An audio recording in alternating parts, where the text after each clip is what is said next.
Hi, welcome to the Sacred Journey. The Sacred Journey is the program that reminds you that life is a wonderful adventure and each and every experience we have is a unique and perfect opportunity for learning. I'm Joyce St. Germain, and tonight's program is a little different than what we usually cover or do. It is how to create positive energy in the home you are buying, selling, or living in. So the topic seems a little bit familiar, but you've probably not heard me go into what seems like the realms of real estate. And I'm going to say yes and no. That's what I'm doing, and that's not exactly what I'm doing. But I do use some of the principles I'll be sharing with you and some of the techniques with realtors. So I do want to say that, first of all, any home, any building, no matter its age, no matter its history, can be a loving, welcoming place to be. That said, any home or building or structure can be a wonderful, loving place to sell, to buy, to stay in. So most buildings have some natural elements in it. In fact, it'd be probably hard to find one that doesn't. Wood, metal, stone. All of these things have a consciousness. And you hear me talk about them in shamanism all the time. They have this wonderful essence or energy. It's the same energy that connects all things, all people, all animals, all plants, all the elements, everything, all minerals, everything. So it stands to reason that everything is capable of feeling absolutely wonderful. So if you are going to buy a home, you want a home that feels inviting. Any home can feel inviting. Now, let me stop for a moment and say, nothing I am sharing with you takes the place of common sense. Okay? If a house needs a lot of work and you don't have the budget for it, a lot of physical work, if you don't have the budget for it, it might not be a good fit for you. I am talking about a home or building energetically. Okay, so that means you have to work with the professionals, you have to have houses appraised, you have to make sure that they're okay, that there aren't hazardous materials, that there aren't structural concerns. Okay, we're not saying that. We're talking about energetically. You've probably been in a home if you've looked to buy a home, or you've visited, and it was a beautiful home. It looked incredible. The location was great. And you walked in and went, oh, I don't know, this just doesn't feel right. Or you've gone in a home that maybe wasn't exactly what you thought you were looking for if you were in the market to buy, and you've said, this is not what I was looking for. I just love the way it feels. Okay, that's what we're going to be talking about tonight. That's what we'll be working on right now. If there was a divorce, a foreclosure, an illness, a death, a tragedy of some sort in a home, it is possible, underline the word, circle the word possible, that the energies of the home have changed. They've shifted because the consciousness of those natural elements could be holding that. That is easy to release, and we'll get to that in just a moment. If you have tried or are planning to sell a home that there has been a hardship attached to it, or maybe even a tragedy, or there's some grief, you can release that. Okay, the home is only willing to hold what you ask it to. So if you are, well, let's say a buyer, and you go to a home, you will notice how it feels. If it feels loving and warm and inviting, I would consider looking into it a little bit more deeply on the practical side of things. Is it in a good price range? Does it need a lot of work? Is it safe? Is it stable? Is it a good investment? Okay, all those things that I'm not qualified to speak to. That's what you have your professionals for.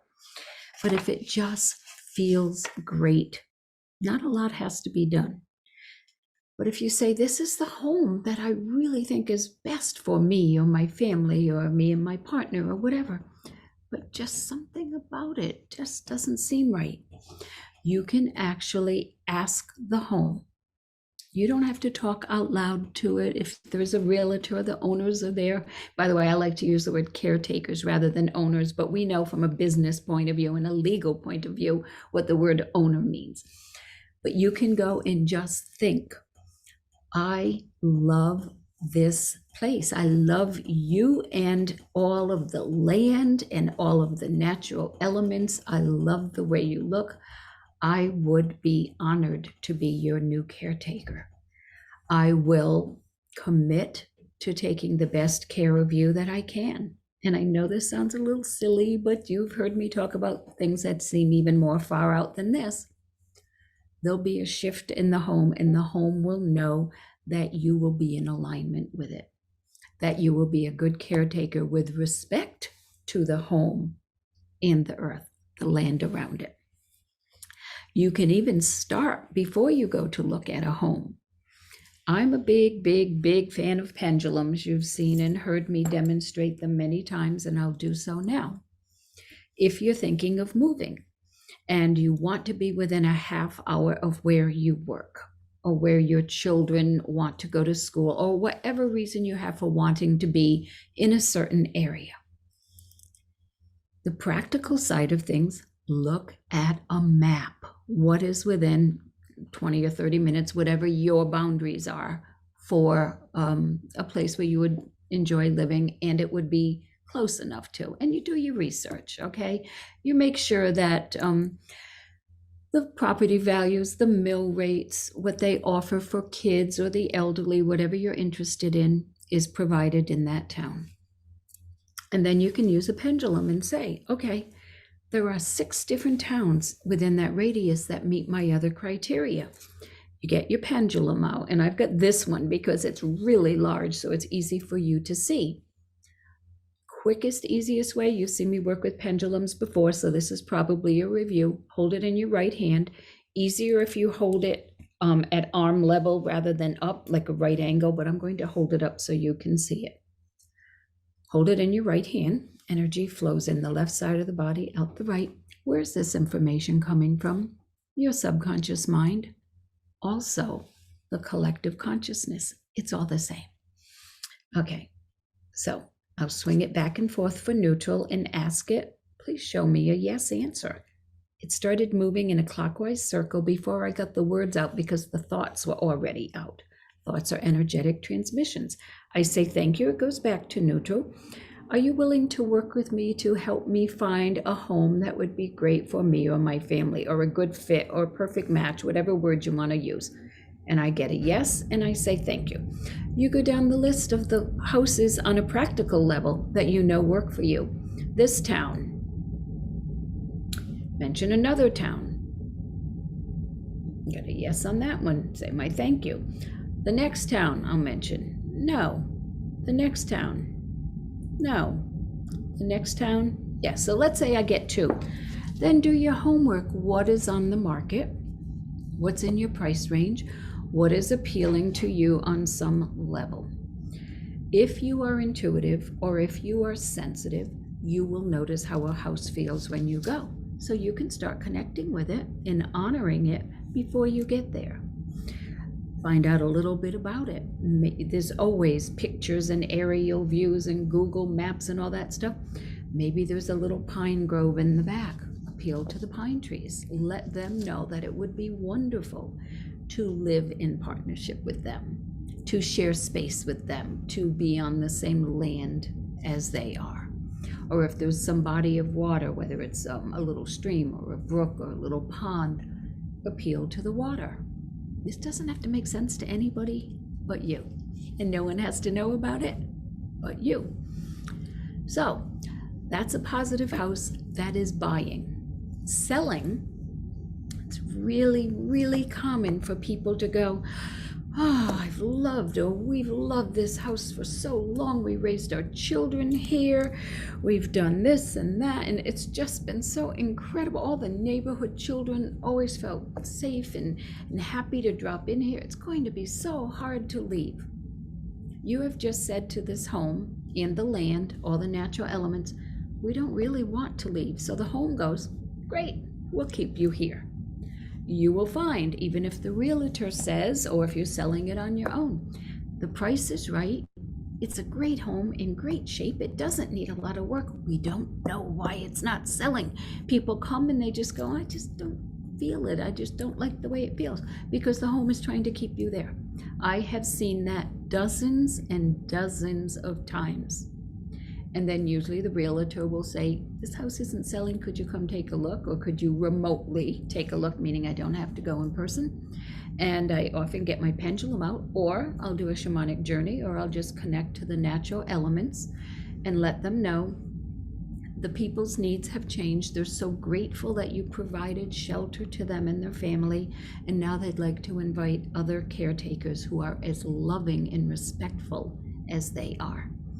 I worked with one realtor, and 9 homes that he had me take a look at that weren't selling. After we did this very simple thing, the first person or people that saw each home after that are the ones that bought it. A little too many to be a coincidence. And what I'm saying is so easy. So if you're selling your home, make sure you want to sell it. Let the home know how grateful you are, and the land, because it's a package thing, okay, the home and the land. Let them know how grateful you are, and that you want to attract homeowners, or caretakers is a much better word, who will love it and honor it as much as you do. It would be hard not to get the right caretakers quickly after that, provided all the other factors are right, okay, those common sense factors. So, buying, selling, living in. If you know this home is a foreclosure, there could be the energy of fear and resentment, maybe even anger. You don't want that in a home that you might go and live in. So you talk to the home. Thank you for having provided shelter for whoever or whomever has lived here. I know that things were difficult for them. We send them compassion and prayers and blessings that their life improve. We release the need for these energies or emotions to stay in the home or land. So you honor, and I'll use the word in these silly air quotes, you honor the suffering that has happened, for it's been a growth experience for people. You honor it, you acknowledge it, and out of compassion, you ask for blessings for whomever was affected by this, in hopes that their life improves. If it was a death, I like to call upon St. Michael the Archangel and ask that he be sure that this beautiful soul has found safe passage to the light. Divorce, foreclosure, they have some similar kinds of energies. Sometimes shame is a part of it. Anger, blame, resentment, all those things, fear, all those things that I mentioned. If there was a death, I told you how to deal with that. If there was an illness, pretty much the same way, with compassion, ask for blessings for whomever was affected by this. What if you're already living in it? It's actually a little bit easier. Thank you. We have enjoyed being here. We are a little concerned that whatever it is that you're noticing or sensing, we ask that you allow us to be good caretakers, to treat you respectfully.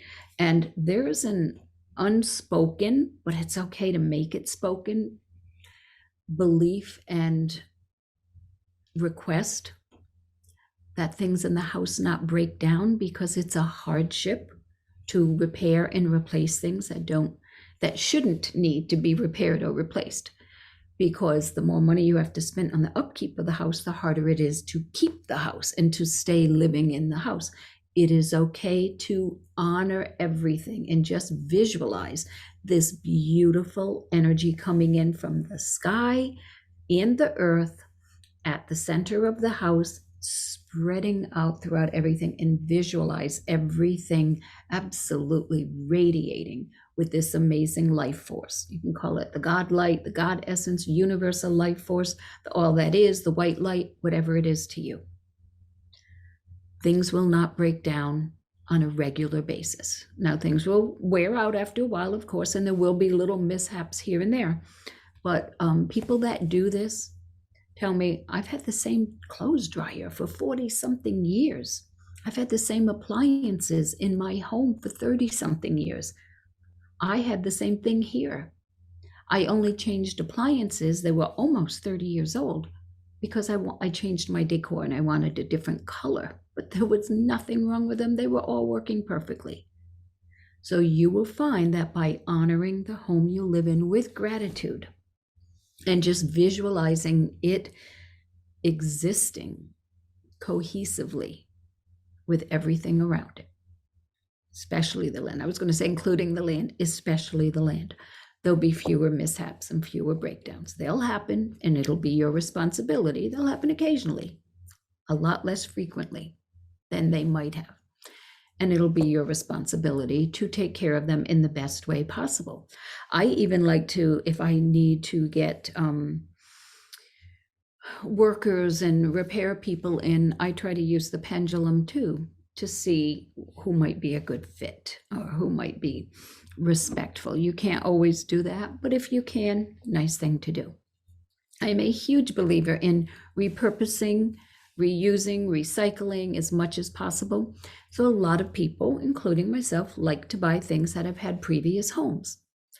If it is something of wood, metal, stone, honor it the same way you honor the natural elements in the home. What you do is you acknowledge they have had a history before yours, and just state that you are separating yourself or detaching from the experience of the previous caretakers. Once again, I use the word caretakers, not owners. So if you have a piece of furniture, you say, I'm admiring you for your beauty. You're so beautiful. I admire the workmanship, the materials. I do not need or wish to be, need nor wish, okay, both, to be attached to any of the previous caretakers' energies or emotions. You're not saying they're bad or they're wrong. They're just not yours, okay? If you buy a piece of furniture, I like to smudge it. And you've seen me do smudging with a smudge bowl. You can use a stick of Palo Santo or a smudge stick or a bowl with sage in it. There's lots of different ways to do cleansing and smudging. You can just do it with your thoughts and intentions. Clothing, different thing because it just goes in the washer. Things that can be washed as you're washing them, whether they get washed by hand or the dishwasher or the washing machine, same thing, just honor the history behind them. And just know that you're doing something to keep manufacturing from having to move forward. No one needs to manufacture that item because you have kept it alive and in use. So you're living in a house and all of a sudden you go, just something not feeling great. I'm not sure what it is. It's always felt so great. It might be something in the house is about to, we have mechanical things all around us, wear down, wear out, break, need some servicing. I like to get the pendulum out. I like to see, is this the feeling or the sensation I'm getting? Is there something that needs attention in the house? Let's say you get a yes. It could be your pendulum or your intuition or any other way that you use to get information. Yes. Is it a mechanical thing? Yes. Is it the electrical system? No. Is it the water system? Yes. Is it the well? And you get, let's say, an odd, it's not yes, but not no. Is it the pump to do with the well? Let's say you get a yes. Does it need servicing or to have someone who knows what they're doing look at it? Yes. There you go. Take care of it. You might be avoiding a major repair down the road. Again, doesn't take the place of common sense, but I always pay attention and I don't ignore it. And usually it's right. Do the same thing for your car. by the way, okay? Thank your car for having carried you and kept you and your family safe. You'll find out fewer car repairs. Your tires are still going to wear out. Brakes are still going to wear out because that's the nature of them. But you'll find there shouldn't be a lot of other things that need fixing nor repairing, okay? Makes a big, big difference in being the caretaker and in being able to maintain without it being a burden. Because when we've all bought a car or a house, we have a certain budget in mind and we know what we can support. But when things start going haywire and lots of different things are breaking down, needing replaced, wearing out of the ordinary, it shifts things. And sometimes people aren't able to keep that car or that home, and then they have to start all over again. And now when I'm filming this, the real estate market is absolutely insane. House prices have gone ridiculously high, where people are having bidding wars and going like 100,000 over the asking price.